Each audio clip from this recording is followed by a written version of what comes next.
In this video, I'm going to show you how to put multiple due dates in Notion. So in here, after successfully accessing the homepage of your Notion account, note that this platform is actually used for various purposes such as project management and monitoring. So you can definitely compile your task in here and add due dates.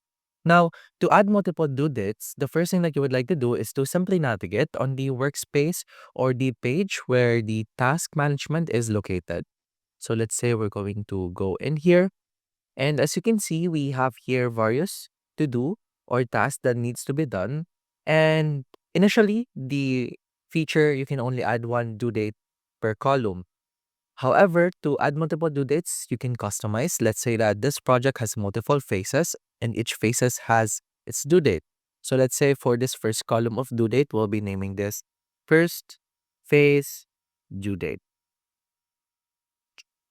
So this is the first phase due date of each task. Then on the second column, let's say we're going to use date again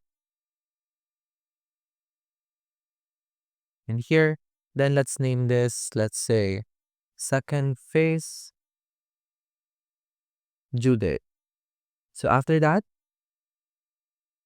as you can see in here, we can now start accessing or adding some dates in here that will be served as the second due date of the specific task in here. And that's about it. That's how to put multiple due dates in Notion.